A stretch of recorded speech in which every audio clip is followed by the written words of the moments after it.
আমি বললাম হ্যাঁ। সেই জন্য তোমার এই অবস্থা। একবার তুমি হ্যাঁ বলেছো, একবার তুমি নিজের ইচ্ছার বিরুদ্ধে রাজি হয়েছো, এখন আর তোমার কোনো স্বাধীনতা নেই। তোমার কাছ থেকে আর কি নতুন কথা শুনবো? তোমার তো কোনো স্বাধীনতাই নেই। তুমি নিজের তৈরি করা অবস্থার দাস। একটা দাসের কাছ থেকে আর কি কথা শুনবো? দেখো তুমি কেমন নবীর মতো আমার কথা বসে বসে শুনছো। আচ্ছা, তুমি তোমার ওই প্রহরীদের ডাকছো না কেন? আমি জানি কেন। তুমি আসলে আমার কথা সবটা শুনতে চাও, আমাকে সম্পূর্ণটা বুঝতে চাও, তাই না রাজা? আমার তোমার কথা শুনে হাসি পাচ্ছে।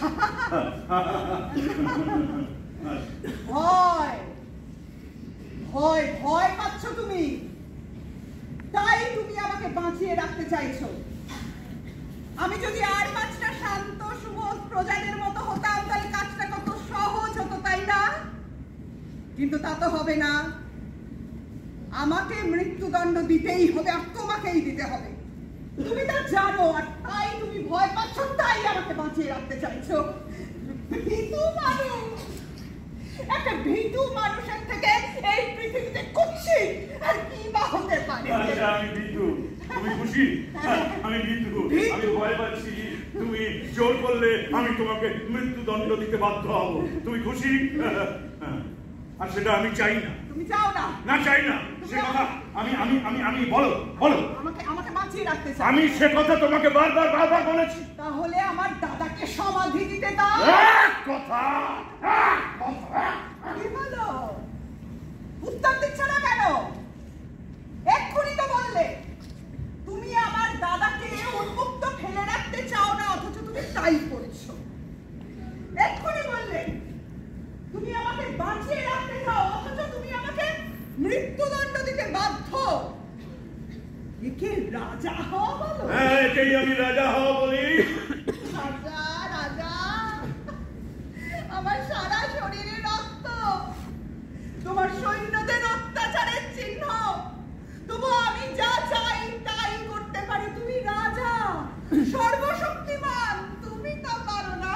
বেশ, যখন বুঝতেই পারছো সব, তখন আমাকে অনুগ্রহ করে কেন বেঁচে থাকছো না? তোমার দাদার মৃতদেহ আমার জানলার নিচে পড়ছে। থেবাইয়ের শান্তি শৃঙ্খলার জন্য সেটাই কি যথেষ্ট দাম নয়? না, যথেষ্ট দাম নয়। আমি যথেষ্ট দাম দিয়েছি। না, তুমি যথেষ্ট দাম দাওনি। তুমি নিজের ইচ্ছায় রাজা হয়েছো। এখন রাজা থাকবার জন্য তোমাকে দাম দিয়ে যেতে হবে সারা জীবন, বারবার। ঈশ্বর, তুমি কি আমাকে বোঝবারও চেষ্টা করবে না?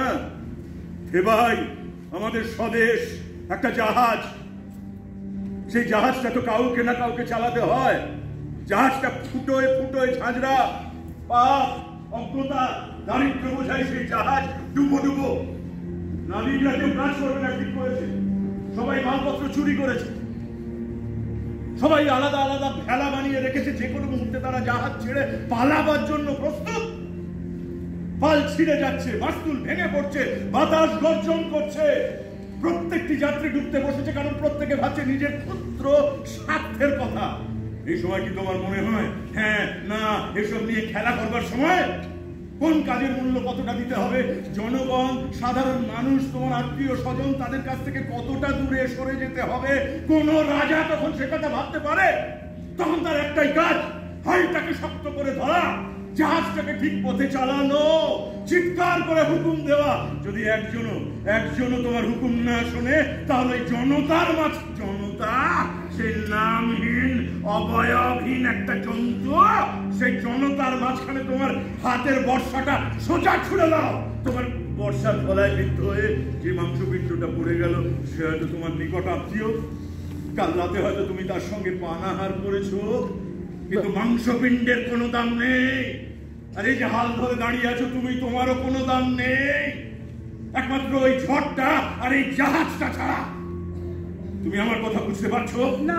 বুঝতে পারছো না? না, বুঝতে পারছি না, কারণ আমি মনে করি না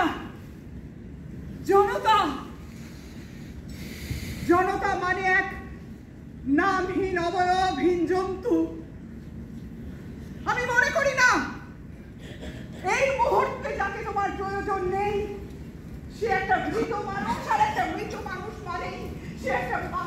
অশিক্ষিত। আমি বিশ্বাস করি না তুমি রাজা বলে তোমার যা ইচ্ছে করার অধিকার আছে। তাই তোমার সব কথার আমার একটাই উত্তর,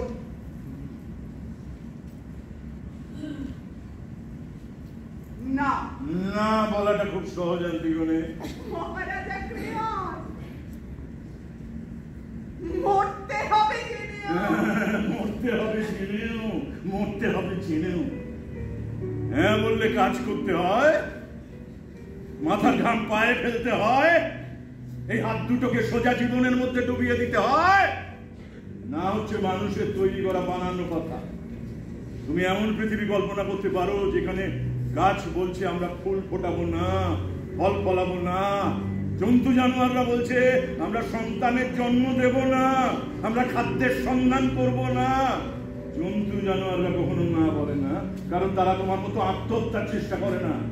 তারা একসঙ্গে থাকে, গলাগলি ধাক্কা ধাক্কি করতে করতে এক পথে এগিয়ে যায়। কেউ পড়ে যায়, কেউ মরে যায়, কেউ জ্ঞান হারায়, কিন্তু যারা মরে যায় তাদের দিকে জীবিতরা ফিরেও তাকায় না। আবার তারা এগিয়ে চলে, আবার তারা খাদ্যের সন্ধান করে, আবার তারা সন্তানের জন্ম দেয়। পূর্বপুরুষদের মতো এক স্থির লক্ষ্য তাদের, যে করে হোক বেঁচে থাকতেই হবে। এই তুমি হাসছো কেন? আমার কথা শুনে তুমি হাসছো কেন? কেন হাসছো? তুমি ঠিক বলেছো রাজা, জন্তু জানোয়াররা কখনো না বলে না। তুমি যদি জন্তু জানোয়ারদের রাজা হতে, তবে বিরাট বড় রাজা হতে। ঘৃণা করো তুমি আমাকে, আমাকে ঘৃণা করো। ঘৃণা ঘৃণা।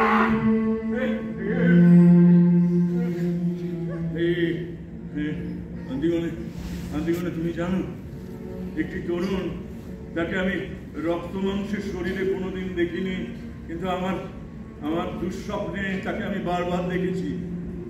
সে আমাকে হত্যা করতে চাইবে, পারবে না। আমি তাকে জিজ্ঞেস করব, কেন হে তরুণ, কেন তুমি আমাকে হত্যা করতে চাও? আমার সমস্ত প্রশ্ন নিষ্ফল হবে। আমি তার কাছ থেকে একটি উত্তর পাবো, সে আমাকে ঘৃণা করে, ঘৃণা করে, শুধু ঘৃণা।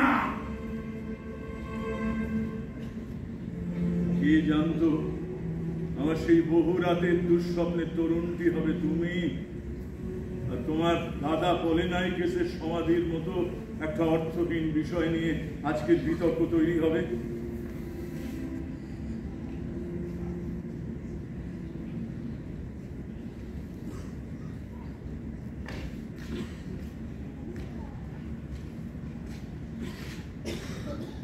এটা অর্থহীন। হ্যাঁ, অর্থহীন, অর্থহীন। আমার সব কথা তোমাকে শুনতে হবে। আমি জানি আমার ভূমিকাটা খুব একটা গৌরবের নয়, তবু আমি জানবো আমি কি করতে যাচ্ছি, তুমি জানবে তুমি কি করতে যাচ্ছ। আমি তোমার কাছে একটা শেষ আবেদন রাখতে চাই। আচ্ছা, তুমি কি সেই নোংরা, নীচ, স্বার্থপর কাহিনী জানো, আত্মহত্যা করে যার সঙ্গে চিরকালের মতো তুমি যুক্ত হতে চলেছো? তুমি ভাবছো তুমি জানো, তুমি জানো না, জানো না, জানো না। থেবাই নগরীর কেউ সে কাহিনী জানে না, কিন্তু এই যে থেবাইয়ের পড়ন্ত বিকেলে সেই কাহিনী জানবার অধিকার আমার মনে হয় তোমার অন্তত আছে। কি কাহিনী? তোমার দাদা এথিওক্লেস আর পলিনাইকেসের কাহিনী। হ্যাঁ হ্যাঁ। আচ্ছা, এই তোমার দাদা এই এথিওক্লেস আর পলিনাইকেস সম্পর্কে তোমার কি মনে আছে? আমার ধারণা ওরা তোমার থেকে বড় ছিল, তাই তোমাকে এমনিতেই ছোট চোখে দেখতো। হ্যাঁ, তোমার চুল ধরে টানতো, হ্যাঁ, তোমার পুতুল ভেঙে দিত, হ্যাঁ, তোমাকে রাগানোর জন্য নিজেদের মধ্যে মজা করে ফিসফিস করে কথা বলতো। ওরা বড় ছিল, আমি ছোট ছিলাম। সন্ধ্যেবেলায় যখন ওদের ফুর্তির আসর বসতো, সেখানে তোমার কোনো স্থান ছিল না।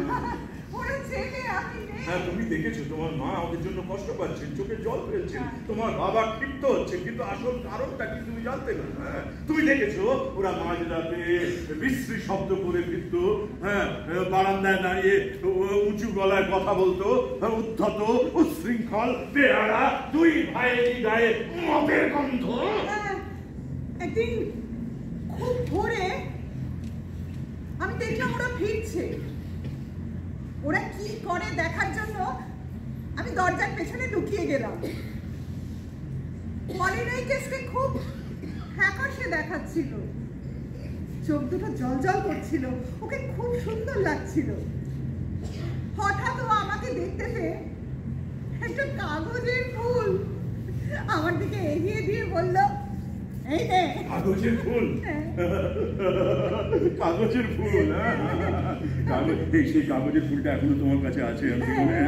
কাল রাত্রে হামাগুড়ি দিয়ে বেরোনোর আগে তুমি এক দৃষ্টি ওই কাগজের ফুলটার দিকে তাকিয়েছিলে। হ্যাঁ হ্যাঁ হ্যাঁ, তুমি কি ওই কাগজের ফুলটার দিকে তাকিয়ে শক্তি সাহস সঞ্চয় করছিলে? কাগজের ফুল, কাগজের ফুল। পলিনাইকেসের বেশ্যা বাড়ি থেকে আনা কাগজের ফুল উপহার দেবে বেচারা পবিত্র সরল আন্তিগুলে। আচ্ছা, এই পলিনাইকেস, তুমি কি জানো তোমার দাদা পলিনাইকেস লোক হিসেবে কেমন ছিল? যেমনই লোক হোক, আমি জানি তুমি এখন ওর সম্পর্কে অনেক খারাপ কথা বলবে। পলিনাইকেস লোক হিসেবে ছিল নোংরা, নিষ্ঠুর, পাপাসক্ত, ইন্দ্রিয়ের দাস, বন্ধুদের চেয়ে বেশি জোরে রথ চালানো এবং জুয়ায় বেশি টাকা খরচ করা ছাড়া আর কোনো যোগ্যতা তার ছিল না। আমার মনে আছে এইখানে একদিন এইখানে বসে আমি তোমার বাবা ওইদিপৌসের সঙ্গে আলোচনা করছিলাম। সেই সময় জুয়ায় অনেক টাকা হেরে পলিনাইকেস তোমার বাবার কাছে চাইতে এলো। ওইদিপৌস তোমার বাবা দিতে অস্বীকার করায় তাকে অশ্লীল গালাগাল করেছিল, তার গায়ে হাত তুলেছিল, তার মুখে ঘুষি মেরেছিল। সেই দৃশ্যের কথা ভাবলে ঘৃণা ছাড়া মনে কিছু আসে না। এইখানে পলিনাইকেস মাথায় হাত দিয়ে বসেছিলেন, তার চোখ দিয়ে জল পড়ছিল, নাক দিয়ে রক্ত গড়াচ্ছিল। তোমার দাদা সেই গুণবান ভ্রাতা পলিনাইকেস ওইখানে দাঁড়িয়ে মুচকি মুচকি হাসছিল। মিথ্যে কথা। হ্যাঁ, এই বেঁচে থাকতে তুমি এই পলিনাইকেসকে শেষ কত বছর বয়সে দেখেছো? আমার ধারণা 12 বছর। তাতে কি? আমি বলছি তাতে কি? তোমার বাবা ওইদিপৌস তার অন্ধ স্নেহের কারণে এই পলিনাইকেসকে তালা বন্ধ করে রাখতে পারেননি, তাই সে পালাবার সুযোগ পেল আর পালিয়ে চলে গেল প্রতিবেশী রাষ্ট্র আরগসে। হ্যাঁ, আরে সেখানে গিয়ে সেনাবাহিনীতে যোগ দিল। আর তারপর থেকে শুরু হলো এই থেবাইতে গুপ্ত ঘাতকদের আনাগোনা। হ্যাঁ, তাদের প্রত্যেকের একটাই উদ্দেশ্য ছিল, যে করে হোক তোমার বাবা ওইদিপৌসকে হত্যা করা। তাদের মধ্যে যাদেরকে আমরা ধরতে পেরেছিলাম তারা সবাই স্বীকার করেছে তাদেরকে টাকা দিয়ে পাঠিয়েছে। কে বলতে পারো? কে? তোমার গুণবান ভ্রাতা পলিনাইকেস। না, একা পলিনাইকেস নয়, তোমার অপর গুণবান ভ্রাতা এটিওক্লেস। এটাই আমার কাহিনীর আসল কথা। রাজনীতির পেছন দিককার অন্ধকার ঘরে, রাজনীতির রান্নাঘরে কি ঘটেছিল সেটা তোমার জানা দরকার। যে নাটকের নায়িকার ভূমিকায় অভিনয় করবার জন্য তুমি একেবারে মরে যাচ্ছ, সেই নাটকের সাজঘরে কি হয়েছিল তোমার জানা উচিত। কাল রাষ্ট্রীয় সমারোহ এবং রাজকীয় সম্মানের সঙ্গে আমি এটিওক্লেসের সৎকার সম্পন্ন করেছি। গোটা থেবাই ভেঙে পড়েছিল তার অন্ত্যেষ্টি অনুষ্ঠানে। একাডেমির ছাত্ররা যাদের জলখাবারের পয়সা বাঁচিয়ে তার জন্য মালা কিনে এনেছিল। বৃদ্ধরা কম্পিত কম্পট কণ্ঠস্বরে এক দেশপ্রেমিক শহীদ, এক বীর সন্তানের জয়গান গিয়েছিল। আর আমি মহারাজা ক্রেওন একটা ভাষণ দিয়েছিলাম, শোক ও সন্তপ্ত বক্তৃতা।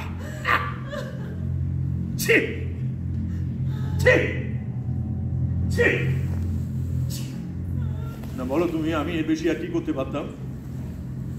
গৃহযুদ্ধে গোটা থেবাই দ্বিধা বিভক্ত হয়ে গিয়েছিল। একদল নিয়েছিল পলিনাইকেসের পক্ষ, একদল নিয়েছিল এটিওক্লেসের পক্ষ। কিন্তু এই দুই নেতাই যে ক্ষুদ্র স্বার্থান্বেষী সেটা বোঝার মতো বুদ্ধি, সাহস, শিক্ষা কোনোটাই ইতর জনগণের ছিল না। দুই নেতাই ভুল করছে, গোটা দেশ ভুল পথে চলেছে। এ কথা বললে লোকে আমাকে ভাবতো আমি উন্মাদ, তাই আমাকে এক পক্ষকে সমর্থন করতে হয়েছে। আর যেহেতু আমি এক পক্ষকে সমর্থন করেছি, তাই আমাকে স্বীকার করতে হয়েছে অপর পক্ষ নিশ্চিত অন্যায় করেছে। অথচ আমার কাছে প্রমাণ আছে। ওই পলিনাইকেস যা যা করতে চেয়েছে এটিওক্লেসেরও তাই করার ইচ্ছা ছিল। তোমার সেই গুণবান ভ্রাতা এটিওক্লেস ওই পলিনাইকেসের মতো নষ্ট এবং দুষ্ট ছিল। সেই মহৎ হৃদয় সন্তান এথিওক্লেস ওই পলিনাইকেসের মতো তোমার বাবা অইডিপাসকে বারবার হত্যার চেষ্টা করেছিল। সেই বীর শহীদ মহৎ হৃদয় সন্তান এথিওক্লেস ওই পলিনাইকেসের মতো নিজের দেশকে নিলামে চড়িয়েছিল এবং যে বেশি টাকা দেবে তার কাছে দেশকে বেচে দেবে বলে স্থির করেছিল। মজার ব্যাপার না? এথিওক্লেস পেয়েছে বীরের সম্মান, তার জন্য তৈরি হয়েছে শ্বেত পাথরের সংমরমর মূর্তি, আর বেচারা পলিনাইকেস রোদে জলে খোলা আকাশের নিচে পড়ছে। অথচ আমার কাছে নিশ্চিত প্রমাণ আছে এই পলিনাইকেস যা যা করতে চেয়েছিল এই এথিওক্লেসেরও তাই তাই করার ইচ্ছা ছিল। একজোড়া অশ্লীল অসৎ লোক যারা পরস্পরকে বেঁচে ফেলতে চেয়েছে, নিজের দেশকে বেঁচে ফেলতে চেয়েছে। পাড়ার গুন্ডারা যেমন লুঠের বখরা নিয়ে মারামারি করে মরে, ঠিক সেইভাবে তারা মরেছে। এর বেশি সম্মান তাদের কারোরই প্রাপ্য নয়। তবু ওই যে বললাম, একজনকে দিতে হয়েছে শাস্তি আর অপরজনকে বানাতে হয়েছে শহীদ। শহীদ অগণ্য মানুষের হত্যা ক্ষেত্রে আমি এই দুই ভাইয়ের মৃতদেহ অনুসন্ধানের জন্য লোক পাঠিয়েছিলাম। ওরা দুজনে পরস্পরকে জড়িয়ে ধরে মাটিতে পড়েছিল, দুজনে দুজনের তরবারিতে বিদ্ধ, আর ওদের ওপর দিয়ে চলে গেছে আরগাসের অশ্বারোহী বাহিনীর রথ, থেতলে পিষে দুটো মাংসের তাল। এদের মধ্যে যেটাকে একটু দেখতে ভালো ছিল, যে মাংস পিণ্ডটাকে মানব সন্তান বলে চেনা যাচ্ছিল, সেটাকে বানিয়েছি শহীদ, আর অন্যটাকে রোদে জলে ফেলে পচাচ্ছি। কোন মৃতদেহটা কার আমি জানি না, আর বিশ্বাস করো আমি জানতেও চাই না।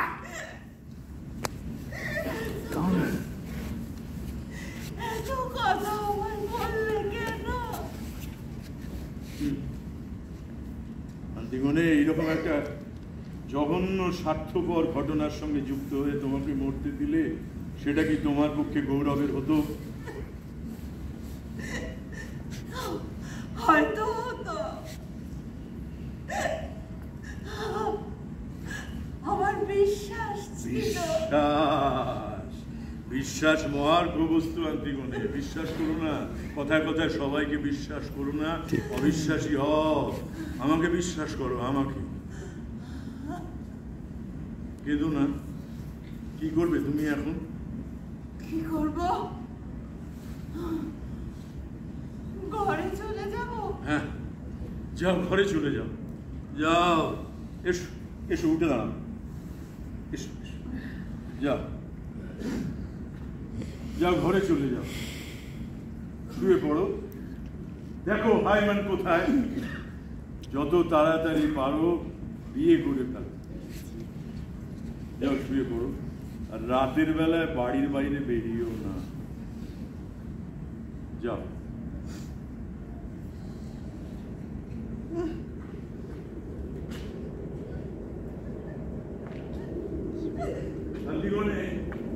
এই যে এতক্ষণ এত সব কথা তোমাকে বললাম, সবই অপ্রাসঙ্গিক, অবান্তর। কথা হচ্ছে আন্তিগণে জীবন। জীবন এক মহামূল্যবান সম্পদ। সেই সম্পদ তুমি হেলায় ছুঁড়ে ফেলে দিতে যাচ্ছিলে। হ্যাঁ, আমি তোমাকে বুঝি। তোমার জায়গায় থাকলে আমি হয়তো। হ্যাঁ, যাও, দেখো হাইমান কোথায়। তাড়াতাড়ি বিয়ে করে ফেলো। সুখী হও আন্তিগণে, সুখী হও।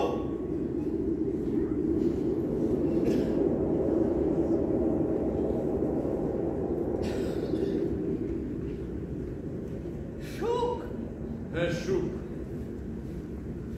সুখ মানে কি? আমার জন্য কি ধরনের সুখ তুমি কল্পনা করো? মানে তোমার কাছে সুখী আন্তিগণের ছবিটা কেমন আমাকে দেখাও। সুখ মানে? সুখ মানে সুখ মানে এটা কি প্রশ্ন করলে তুমি? চোখ তুলে তাকালেই তো দেখতে পাবে সুখ কাকে বলে। তুমি তুমি হাইমানকে বিয়ে করবে, তোমাদের সন্তান হবে, হাইমান একদিন থেবাইয়ের সিংহাসনে বসবে, তুমি জীবনটাকে যন্ত্রের মতো জীবন একটা যন্ত্র আন্তিমনে, তাকে চালাতে হয়, চালাতে শিখতে হয়। বহু বছরের অভিজ্ঞতায় এই সত্যই আমরা আবিষ্কার করেছি। বৃদ্ধ বয়সের এটাই আমাদের একমাত্র সান্ত্বনা যে যতটুকু সুখ এই জীবন থেকে তুমি আদায় করে নিতে পারবে ততটুকুই সুখ, ততটুকুই জীবন। জীবন তার বেশি আর কিছু নয়, তার বেশি আর কিছু নয়। না না না। আমার বিয়ে হবে, আমার সংসার হবে, সন্তান হবে, আমি জীবনটাকে যন্ত্রের মতো চালাতে পারবো। সুখ মানে শুধু এটুকুই, তার বেশি আর কিছু নয়। কেন এগুলো কি তুচ্ছ? তুচ্ছ নয়, তুচ্ছ নয়। শুধু শুধু এর জন্য, শুধু এর জন্য আমাকে তোমার অন্যায় কর্তৃত্ব মেনে নিতে হবে। শুধু এর জন্য আমাকে মেনে নিতে হবে আমার দেশের জনতা এক নামহীন অবয়বহীন জন্তু, আর সেই জন্তুর উপর কর্তৃত্ব করা তোমার বিধি নির্দিষ্ট অধিকার।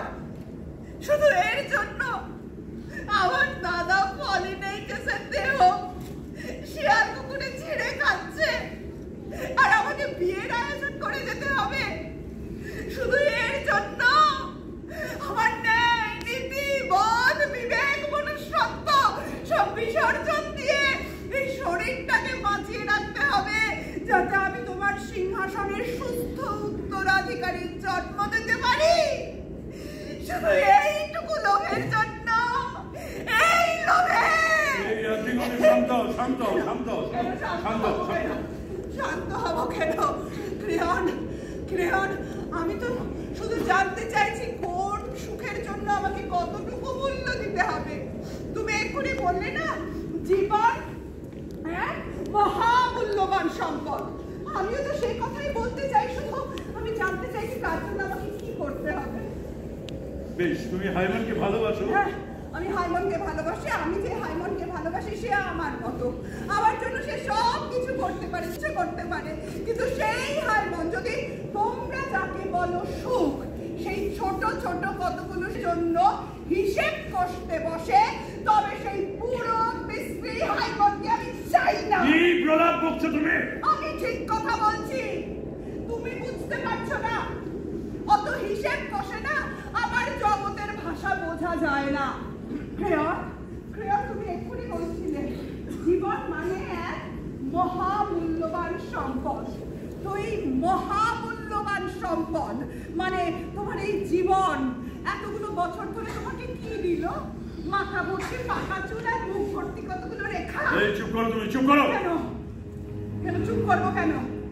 আমি ঠিক কথা বলছি বলে। তুমি কি ভাবছো ক্রেয়ন তোমার চোখের ভয় লজ্জা আমি দেখতে পাচ্ছি না? তুমি তো সেগুলো স্বীকার করবে না। তোমাকে চিৎকার করতে হবে, গর্জন করতে হবে, আর সেই হাড়ের টুকরো যার নাম দিয়েছো সুখ, তাকে রক্ষা করতে হবে, তাকে চাটতে হবে। এতে তোমারও সুখ মূর্খ বাচাল। সেই সুখের মুখে আমি থুতু ফেলি, সেই মহামূল্যবান সম্পদের মুখে আমি থুতু ফেলি। তোমরা সব এক একটা জন্তু, যা শুকছ, লক্ষ্যকে চিপকিয়ে তাই চাটছ। কতগুলো নির্বোধ একঘেয়েমিকে, ছোট ছোট কতগুলো সুবিধেকে তোমরা সুখ নাম দিয়েছ, আর সেই সুখ পৃথিবীর লোককে গেলাবার জন্য তোমরা পাগল। তোমার সেই টুকরো সুখ, খণ্ড সুখ, পুত্র সুখ আমি চাই না। আমি জীবনটাকে সবটা পেতে চাই, জীবনকে সম্পূর্ণ করে পেতে চাই, আর তা যদি না পাই আমি মরতে চাই।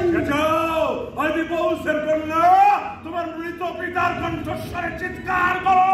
আমার মৃত পিতার কণ্ঠস্বর। আমরা সেই জাতের মানুষ যারা প্রশ্ন করি, আমরা সেই জাতের মানুষ যারা সত্যের মুখোমুখি দাঁড়াতে চাই, আমরা সেই জাতের মানুষ যারা তোমার ওই নোংরা সস্তা সুখকে ঘৃণা করি। শান্তিগণে আমার আদেশ, তুমি চুপ করো। আদেশ করছো, আদেশ করছো। তুমি এখনো বিশ্বাস করো আমাকে আদেশ করতে পারো তুমি? ক্রেয়ন, ক্রেয়ন, আমি জানি আমাকে কুৎসিত দেখাচ্ছে। আমার বাবা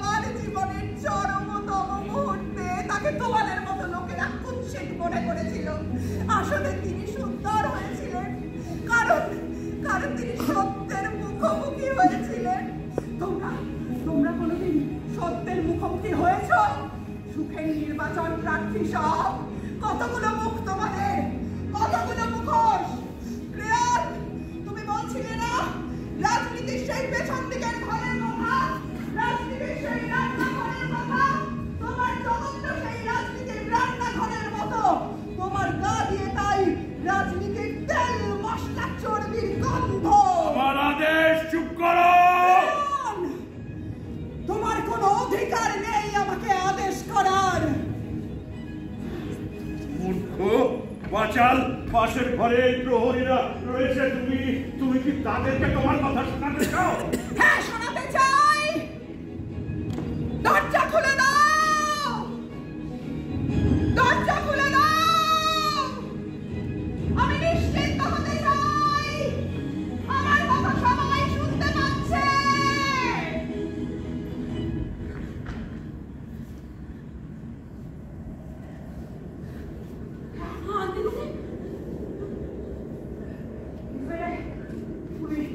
এখানে কেন, কি চাই?